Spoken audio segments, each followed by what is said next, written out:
Cette compagnie mérite d'avoir une place dans votre watchlist. Elle a un avantage concurrentiel large qui est de plus en plus en croissance et qui provient essentiellement ici des coûts de changement ainsi que de l'effet de réseau. Vous savez que c'est deux des mots les plus intéressants ici, surtout quand on parle de logiciels. Ce sont pas également, on va vérifier, ce ne sont pas les seuls mots, on a également un mot lié ici aux intangibles.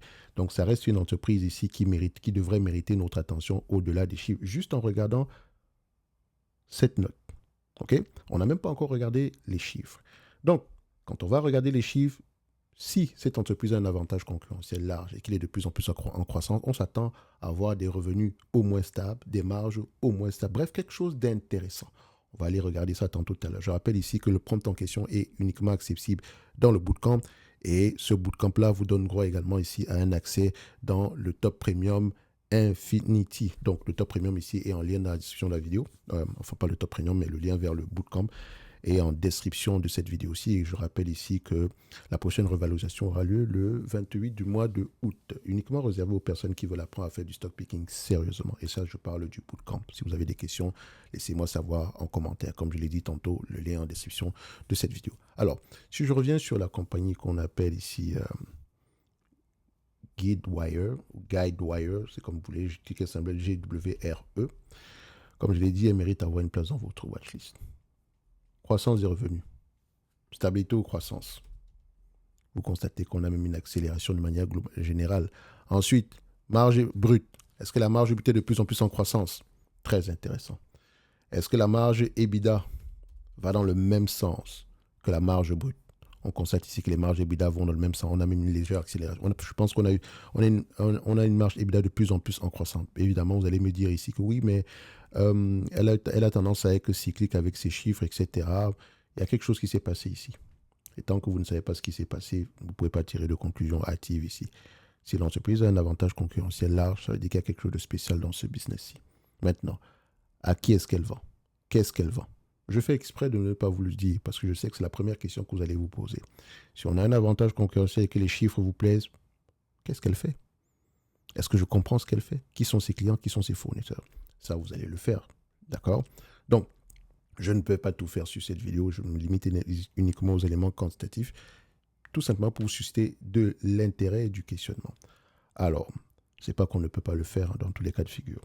Vous avez également ici les net income et les free cash flow. Est-ce que les deux vont dans le même sens? Je prends ça et je compare ici on avait déjà les net income un tout petit peu plus haut et je compare ici au free cash flow. On a quelque chose ici où les free cash flow sont généralement plus élevés et on vérifie si on n'a pas de SBC. Toujours au moins aller constater s'ils sont là. Les SBC ici représentent 12,5% ici du revenu. Et ils sont plutôt stables, vous ne pouvez même pas dire en décroissance ici. Et comme je l'ai dit sur certaines vidéos précédentes, vous avez mon avis sur les SBC. Avec l'avènement ici de l'IA, il y a de grandes chances que on ait de moins en moins de SBC sur les compagnies dans la tech. Et j'ai expliqué déjà le principe des SBC, je pense, sur euh, la vidéo concernant Vitech ici. Je vous ai dit que parfois, quand on paye, je ne vais pas revenir dessus, c'est un concept, peut-être qu'on va développer une vidéo ailleurs par rapport à ça, mais je ne me souviens pas trop de la vidéo, mais j'en ai parlé cette semaine en tout cas. Quand je parle de cette semaine, c'est-à-dire après le 15, entre le 15 et le 19 du mois de août, j'en ai parlé dans une vidéo. Donc j'ai parlé essentiellement de la raison d'être des SBC et pourquoi à certains moments ça faisait du sens et ça pouvait même être bénéfique pour les actionnaires. Ok? Donc, je constate qu'on a énormément de SBC, mais attends, quand je dis énormément, c'est parce que ça dépasse le 10% ici et il faut que je compare par rapport au secteur d'activité. Mais je constate que la tendance est déjà intéressante. Donc, on a des SBC de moins en moins élevés. Admettons que le chiffre d'affaires double et que les SBC en termes de volume ne changent pas. On aura à peu près quelque chose ici à 6%. Et donc, c'est intéressant. On regarde également les SBC du point de vue volume. On constate ici qu'en termes de volume, on a 177 millions quand on compare ici au free cash flow de cette compagnie qui sont de 317 millions, 337 millions. Donc, vous pouvez vous dire ici qu'on a à peu près à peine 130 à 150 millions ici de bénéfices. Je pense bien c'est ça, hein, 130. Ouais, 160 millions ici de bénéfices de free cash flow réel. Mais ça, c'est sur la période actuelle. Si on est extra conservateur, comme je l'ai dit, il faut également fonctionner avec les objectifs à long terme ici du management par rapport à cette compagnie. Donc, combien de fois donc ici, je vais étudier généralement les cash flows pour apprécier la valeur de cette entité. Je prends les cash flows et je paierai 20 fois les cash flows parce que je pense que c'est une entreprise qui peut avoir une croissance à double chiffre sur les années à venir. Et 20 fois les cash flows, ça nous donne à peu près une valorisation aux alentours de 130 dollars. 130 dollars ici, moins la dette nette. Moins la dette nette ici, 130. Moins la dette nette, on a du cash net. Donc, il faut également vérifier, est-ce que les attentes sont de plus en plus optimistes?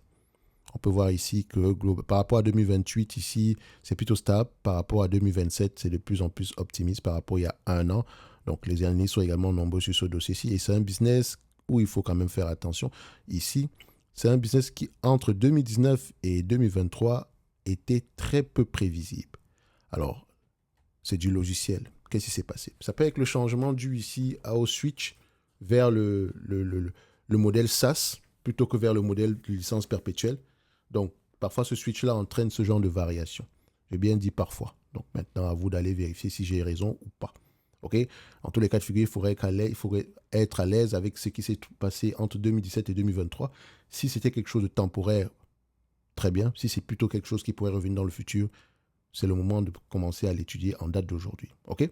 Donc, ça pourrait ici, essentiellement ici avoir un impact sur votre valorisation de ce business. D'accord? Donc, je mettrai ici en target price 130 dollars. Donc, je viens dans ma watchlist. 130 dollars. Gatewire. 130. Oh, la dernière fois, on avait combien? 60 dollars. Ça fait longtemps qu'on n'a pas regardé. Je pense que la dernière vidéo sur cette chaîne était, sur cette compagnie, était il y a longtemps. Donnez-moi juste un instant. Ça dit quoi ici? Guide. Wire. Ah ouais? C'est bizarre. Peut-être que j'en ai parlé lors d'un live il y a très longtemps. C'est pour ça qu'il y a un chiffre ici. Mais c'est pas plus grave que ça. Alors, je mets 130. 130. Je mets la date d'aujourd'hui. Today. Et j'ajoute ici X20 OCF de 2028. Parfait. Donc, ceci n'est que mon point de vue et non un conseil d'investissement. Comme d'habitude, je me réserve pleinement et royalement le droit de me tromper. Donc, on se donne rendez-vous sur les prochaines vidéos ici. Un like, un abonnement, un commentaire, ça fait toujours plaisir. N'oubliez pas, le lien vers le bootcamp est en description de la vidéo, uniquement réservé aux personnes qui veulent apprendre à faire du stock picking sérieusement. Merci, au revoir.